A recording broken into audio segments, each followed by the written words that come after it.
Hello, everyone, and welcome to Hopenning number 38.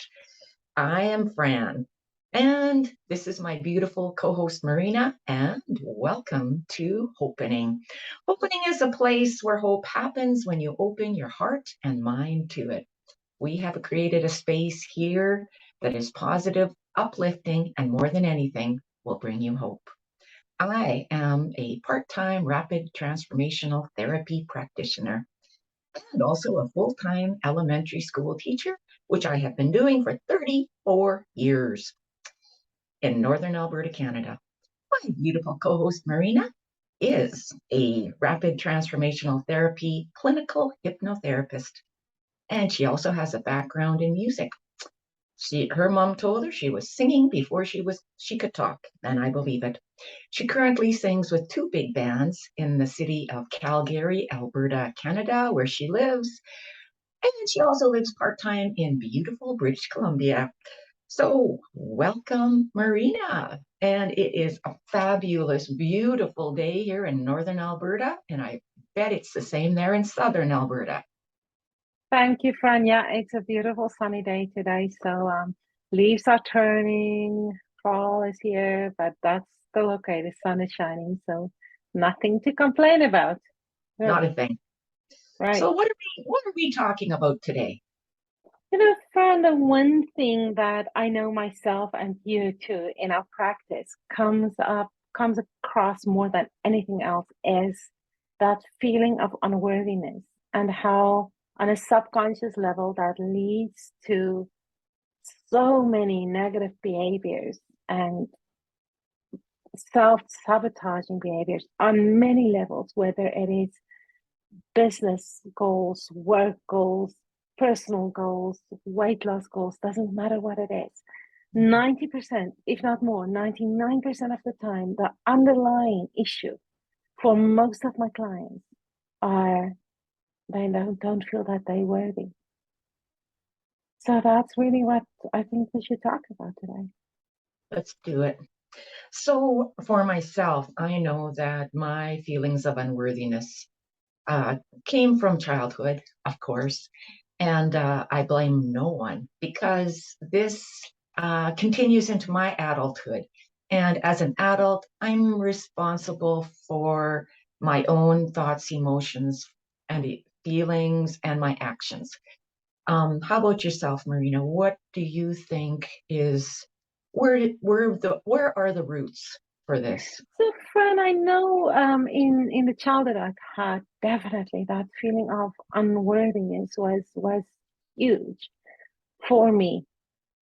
But where it fascinates me is how, on a conscious level, I know that's not true. But still, sometimes in stressful situations, that is my default. I go back to that. And why is that?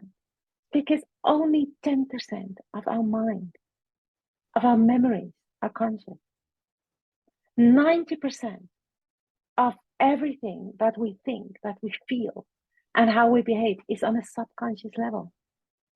So, how do we change that? The 90%, and the 90% is working even when the conscious is not working. And that is, I guess, it's the brilliant part about our brain, so that even when we're asleep, the subconscious continues to work. And there are positives in that, and of course there are negatives, because when we have a program, we've been programmed. So as a small child, we learned, sometimes consciously and sometimes subconsciously, that in order to function and be safe, we had to do certain things in order for that our caregiver continued to give us care, right? We either had to be quiet, or we had to cry, or we had to perform in a certain way, right? There were obligations that we needed to do as a child in order to get love in order to get attention, in order to get care. And so as a small child, you're programmed. And that 90% is the programming. That 10% is, there's Marina, beautiful girl. She's got all these things going for her, right? That's the 10% of you. And then the 90% is the things that make us fearful, I guess. Fearful. And I believe that's the number one thing is the fear that we're not good enough. And that fear continues to lead to, oh, there's just so many. Like we can list them. Like what do you work with in your practice, Marina? That the overeating, right? Um, can you tell us a little bit about what you found in your practice with clients that you have that come to you with an overeating problem? So the interesting thing is what triggered for me this week is I have this beautiful, beautiful client who has had a lifetime of emotional eating and overeating. And even though she's been through our program now for almost the full 12 weeks, she is stuck. And then I asked, they're supposed to write their gratitude, a gratitude list every day. And I asked to see her gratitudes. And when I read the gratitudes, my heart just was bleeding for her because she would write there that I'm so grateful that this week I did not buy junk food, but I'm still such a horrible person. And every positive had this but, and it broke my heart. And it was earlier in this, or yesterday, that I put on Facebook a quote that said, we sometimes think that we need to heal ourselves in order to love ourselves, but it's the opposite. We need to love ourselves in order to heal ourselves. So that really made me think so much about what is that unworthiness that even though she's doing so many things right, she cannot recognize that in herself yet. So that's something, my biggest breakthroughs come the day that people really connect with I'm worthy. And in RTT language, I am enough. And I remember in my own journey how there was a moment where I discovered Marissa Peer. My husband and I were in Serbia, and he had to go to work, and I was sitting in the apartment, couldn't speak the language. And it was a month of growth for me because I meditated every single day on I am enough. And for the first time in my life, I let it in. I still have a little plaque on my wall that I painted that said, I am enough. I wrote on all my mirrors, I am enough. It went in so deeply. However, I get my moments. And I realized yesterday that in my singing, when good opportunities comes my way, I still self-sabotage. I yeah, it's just because why? I don't feel I'm worthy. Why? So, what do you do if you can catch those thoughts? And how do you catch those thoughts of not unworthy, of not being worthy? Well, I have noticed, especially if I have a lack of sleep, or if my meditation practice has been off for a bit, or I'm overwhelmed with issues, family issues, or relationship issues, or school issues, or something, that I will tend to take things personally, right? I will, everything's about me. And it, of course it's not. Of course it's not. But I just feel like I am responsible for everybody's um, unhappiness, I guess. And what I do is self-sabotage, like you, right? Instead of doing the procrastinating, I go back into the memory banks and I search my memory banks that I could have possibly done something that would have made this person angry or feel this way or act out this way, or it's this continually going through my head. What did I do wrong? And I work with that every day. Every day I work with stop, breathe, just breathe. Okay, let's breathe. So it's a deep breathing. I do this deep breathing 3 times. And when you do that deep breathing, it's one way for your whole nervous system to calm down. Mhm. And then just drop my shoulders, like, because when your shoulders are up around here, I mean, it's hard for your diaphragm to even fill up with air. So it's just drop your shoulders so that you can really get in enough air and slow down that breathing. And then just say to myself, I am perfect. I am whole, and I am an extension of the Most High God. And I say that to myself 3 times. I am Yeah. whole, I am perfect, and I am an extension of the Most High God. And it's reminding myself again, reminding myself. It was really super interesting. I mean, this week there was just, I was bombarded with times when I felt as though I was super taking things personally. And I knew it, right? I knew it. And that's the thing. It was like, I'm doing it again. I'm doing it again. And I was driving on the highway, and I had met a vehicle. Like, I was coming in one direction and they were going in the opposite direction, and they threw a rock at me and it bounced off my vehicle. And I'm like, huh. And about 10 kilometers later, the same thing happened. It was like, ping. And I'm like, I get it. Taking things personally is believing that that vehicle coming towards me on the highway intended to send that rock at me at that particular moment on the highway. Taking things personally is just like that. It's, Mhm. um, is that true? Absolutely not.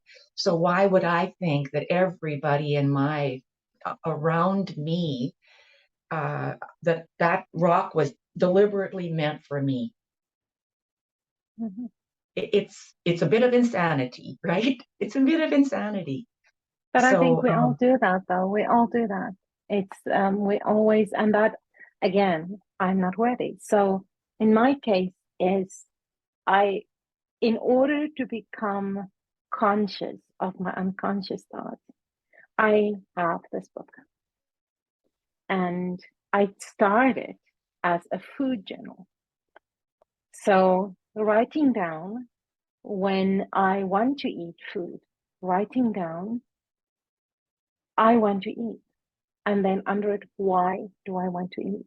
I want to eat because I am feeling, and always go to the feeling. Because there are two kind of feelings. There's a physical feeling, there's an emotional feeling.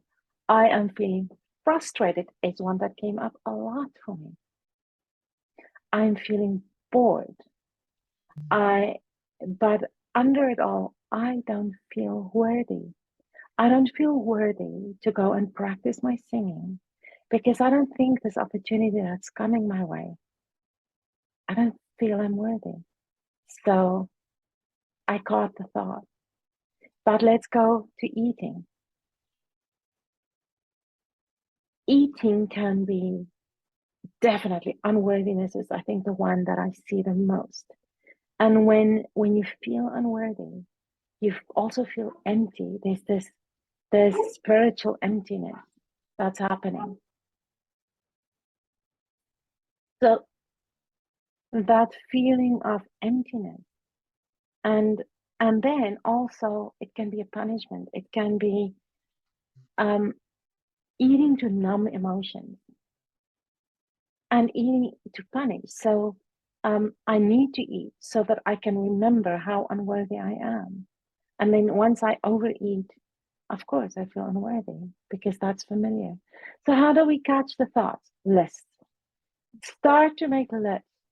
And I think one of the most important things is have a plan, like especially for weight loss, have a plan. What plan are you going to follow? Have a plan. And if you, for example, say, okay, I am my first plan is I refuse to snack.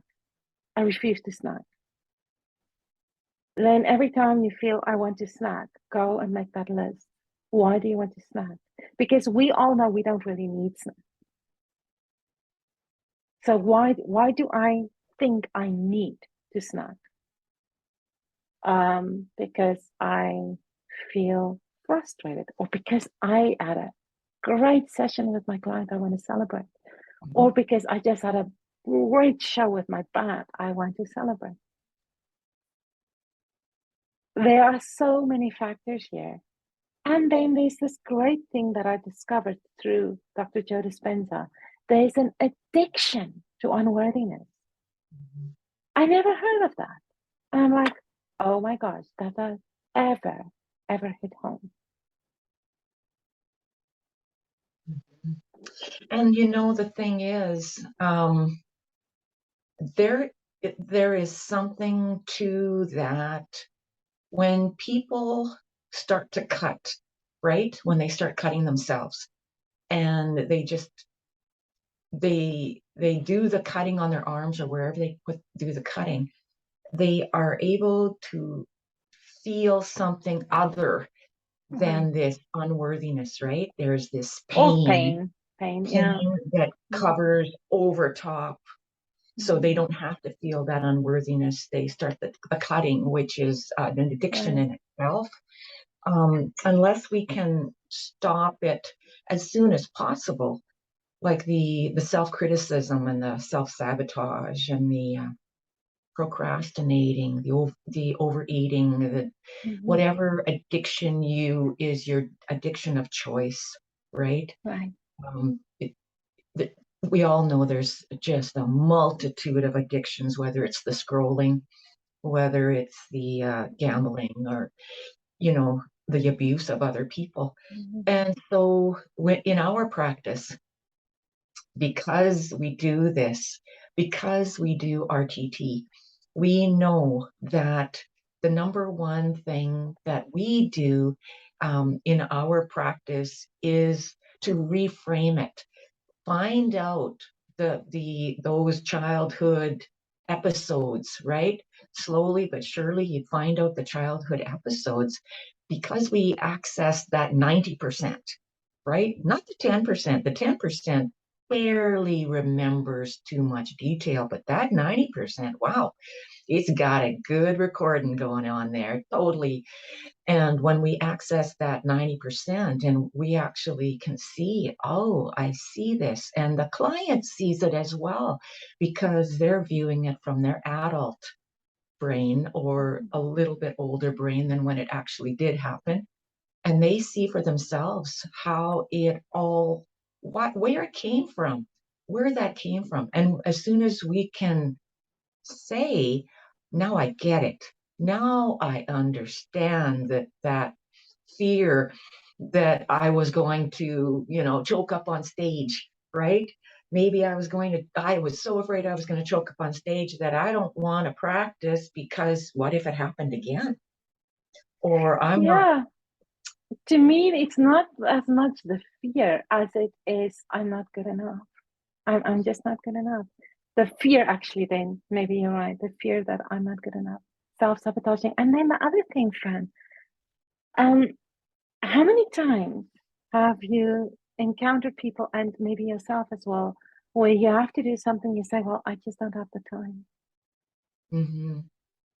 And Mm-hmm. there's been so many influences in my life, and one of them that I've wondered is, but what are you doing to expand your time?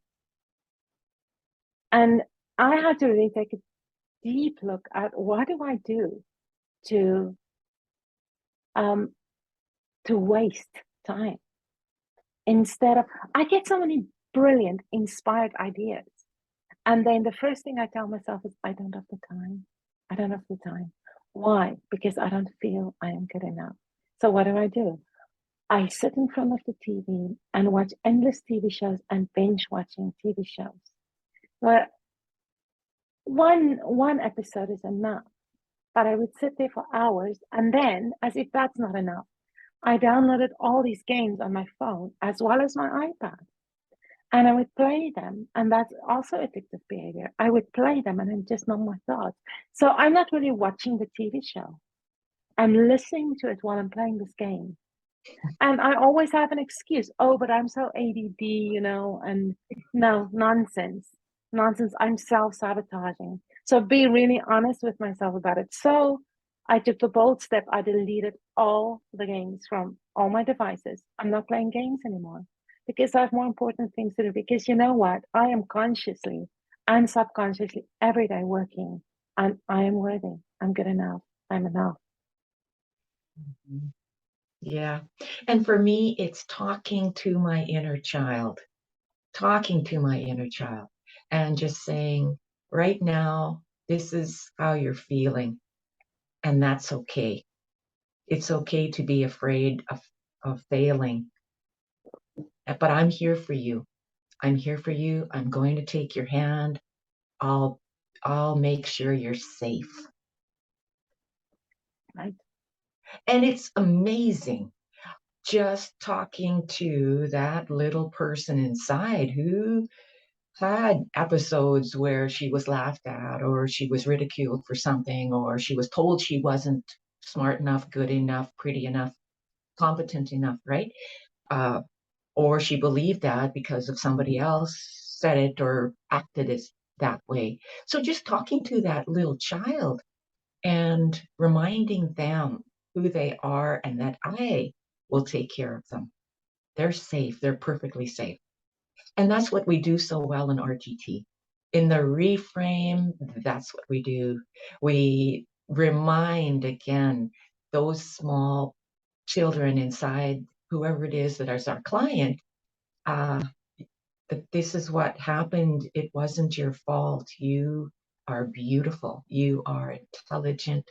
You are perfect the way you are. And then we do the recording. And I found some people self sabotage by not listening to the recording. So That's for sure. So again, I since we're not in an RTT session right now, I would love to take that go-to list because I mean, even in myself, sometimes when I discover these thoughts in myself, I'm not in an RTT session. So for our viewers who said that how can I help myself? To me, it would be that become familiar with those thoughts. What is the thought behind? And let me take myself as an example again. I have this brilliant idea. I want to start a 28-day meditation challenge. Why?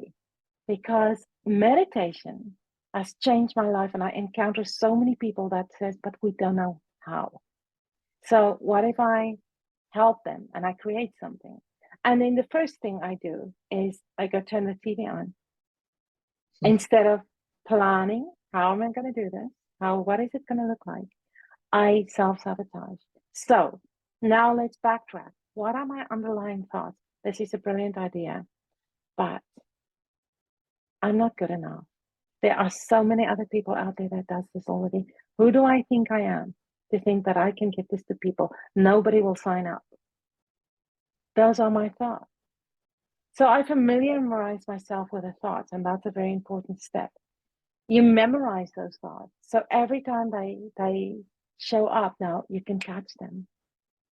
And then understanding that your subconscious thoughts, like we learn in RTT, your thoughts create your emotions and your emotions create your actions. So my thoughts are, oh, well, nobody's going to want to do it and I'm not good enough and I'm not worthy of this, results in me distracting myself and self-sabotaging myself, just like your client who does not listen to the recording. Just like my client would think that when she does a weight loss program with me, I'm going to push a button and tomorrow when she wakes up, she will be 50 pounds lighter. We have to have a plan and we have to catch our thoughts that sabotage us. So another thing is that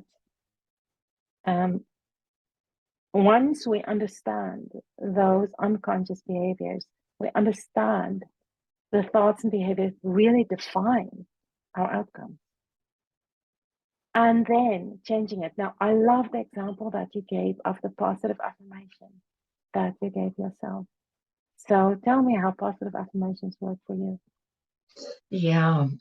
So if I'm ruminating, right? If I'm ruminating and those crazy thoughts are in my head about what did I do wrong this time, um, I'm going to be in so much trouble because, and I'm going ruminating and I'm going back through my memory banks. I stop myself. I deep breathe. I, I, I pull my shoulders down and I say, I am whole. I am perfect. I am an extension of the Most High God.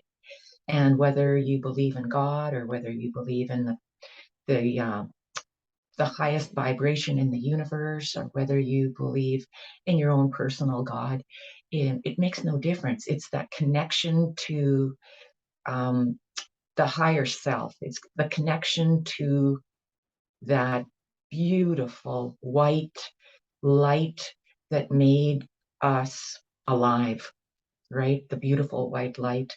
And um, you let it go. Sometimes if I know that there's someone in my space who will try to steal my beautiful white light from me, and I sometimes just really give it. So I wrap myself in this bubble. I wrap myself in this it's like I think of it like a hamster bubble. You know those little hamster when the hamster bubble you move around inside the hamster bubble. Well, I create a kind of like a force field around me, and I just pull my white light inside this bubble, and it doesn't matter how many people are throwing rocks at me or the dinging. My light is contained. My light is contained, and if I need to, I create theirs around them. And in this visualization, which is works amazingly, visualization, and so we are contained in our own bubble, and it doesn't really matter what you say, what you think, how you accuse me, or how you judge me. My white light, my perfectness, my wholeness, my extension of God is right here within this little bubble with Right. me, and that's where it's going to stay. Mhm. I absolutely love that, Fran, and I'm thinking, it doesn't matter what people believe in. Every person believes in their own belief, and that's why I always encourage people to create their own affirmations. My affirmations may not work for you, and yours may not work for me, because I'm on my own unique journey. So, I'm actually paging through this because I wrote down one a while back, so I would borrow things from people that really means a lot to me. And one is our very recent guest, Natalie Lidwell, and her mind movies. I strongly encourage people to go and create a phenomenal mind movie for themselves in the mind movie app. But from her and Joe Dispenza, Marissa Peer, Wayne Dyer, Abraham Hicks. So I came up with one that would say, where I repeated to myself, and I would record it on my voice app on my phone. I am loved. I'm worthy. I am meant to be. I'm whole. I'm precious. And it would just, I mean, there was a long list, and I couldn't find it right now, and I don't want to keep looking at my book. But oh man, the way it makes me feel. Sometimes when I'm really low and I just listen to that, it I cannot tell you how it can shift the energy. Mhm. It just lifts me up so much.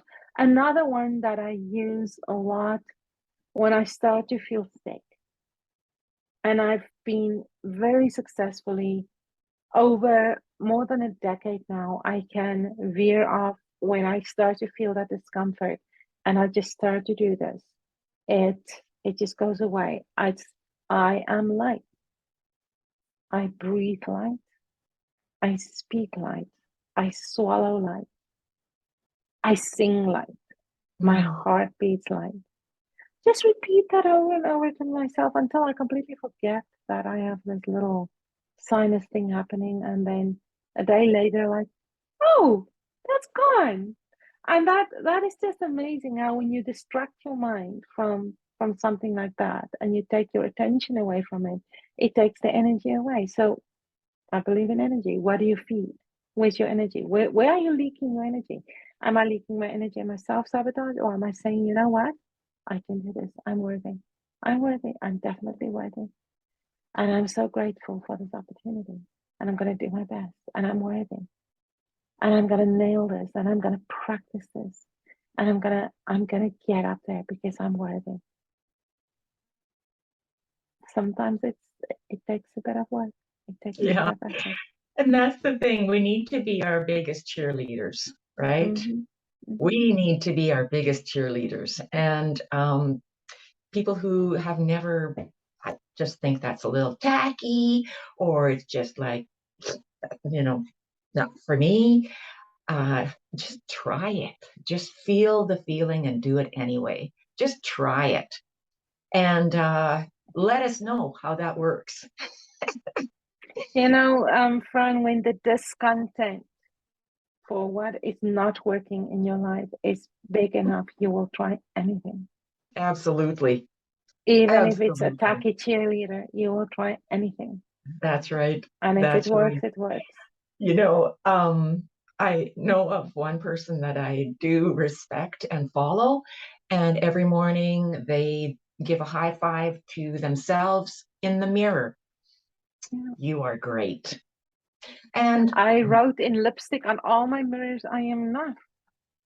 yes. And so if we can be our biggest cheerleader, we're right there all the time with our pom poms and saying, yeah, I'm fantastic. I am great. I am worthy. I am loved. I am perfect. I am an extension of God within me. And who can, uh, because it's truth, it is truth. Mhm. And that really what sets us free, right? Yeah. So the Yeah. awareness of these thoughts, of these negative thoughts, we call them looping thoughts. I call them the radio station that Mhm. results in our subconscious behavior. And once we can recognize them and catch them and then create a new radio station, then we have choice. And one of my mentors, Mary Morrissey, she taught me to say, I interrupt this broadcast and then change the station. And if you do these positive affirmations, they become your radio station. So if your go-to thoughts, even if it's forced, then becomes you are amazing, you are whole, you are meant to be, you are loved, you're here for a reason, you are good enough, you are more than enough, you've always been enough. If that becomes your underlying thoughts, you will be unstoppable. Then that colloquialism, if I can use that word, of everything you set your mind to, you can do, then it becomes reality. Imagine the amount of stuff we could get done in our Mm, lives, right. right? If we felt, Yeah. I can do this. Yeah. And, we get better at it all the time when we practice. We get better at this game of life. Yeah. It is a journey. It's not a I mean, even though in our business we would say to our clients, if I have a magic wand, what can I do for you? And even though we use that with every single client, it's a journey. Mhm. It's a, if we can ignite a little flame in each person just watching this today of, hey, you know what? Maybe I am worthy. And if we can ignite that, and that becomes a belief, and that becomes an action where you do create this affirmation where every single time those old negative thoughts comes back, that you can say, actually, that's not me anymore. I know now, I believe that I'm worthy. I am amazing. I can do this. I'm good enough. You will change everything. Mhm. And for you and me, friend, our work ends the moment the session is over. Then it's our clients. We need to actually apply all of this. We can only guide them. and then listening to that recording, making it stick, making it that new radio station, making it a new belief, making it the new looping thoughts, making it the new default, changing your default. Stop that play button that's on the pre-recorded "I'm not good enough." Stop it and start playing your new recording. Self-sabotage can also be in the form of criticism. So if your client says, well, I didn't really like that recording, so I'm not going to listen to it, that's a form of self-sabotage. What do you know of the subconscious mind? Because in your conscious, that 10% is telling you, oh, sabotage this. I didn't like Marina's tone of voice, so I'm not going to listen to this. Or I didn't like that she referred to my grandmother as my cheerleader, so I'm not going to listen to this. And or I think Marina should spend 2 hours to do the recording, which I don't do, because that's self-sabotaging behavior. But if they say, okay, you know what? Maybe I don't like the words, but I am just going to go for them and choose to believe this and choose to make this familiar. And remember to forget to listen to Marina's voice, but get the message. Mm-hmm. That's when you see results. Mm-hmm. Yeah. And it is interesting. It is interesting, the results that come out of it. Isn't And it? it's beautiful. And it's a beautiful thing that we do. Indeed. Indeed. So thank you, Marina. It's a you, great Fran. reminder. It's a great reminder. And if anything hit home for us today, it's the idea of have an affirmation. Make it your own. Make it an affirmation that it really appeals to you. I am. Make it the I am statement. I mean, there's no more strong statement than I am. Whether you're saying I am unworthy or I am perfect. I am perfect. There's nothing stronger. And so make your affirmation, put it up on your fridge or put it wherever you need to see it most often, on the bathroom mirror, on the top of your phone to remind you, yeah, you are. It's just something we need to keep continually in the forefront of our mind. Otherwise, the 90% will take charge again. Mm-hmm. You know, and in closing, Fran, you and I both are here because we apply this. It's an ongoing process, and we apply this every day, and we practice what we preach. And we are not here because we are better than anybody. We are vulnerable, and we are showing people that we do this because we want better outcomes every single day, not just for ourselves, but for our clients too. Mm-hmm. And our families and our friends and everyone who interacts with us. There's everything's for a reason, I believe. Indeed. Nothing is coincidental. Everything happens for a reason. And we're here today for a reason, and our viewers are watching today for a reason as well. Indeed. Indeed. So go and be worthy. And thank you, Fran. And if you want to support us more, please subscribe to this YouTube channel and spread the word, share away. And thank you for all your support. Thanks for coming to Hopenning today. God bless.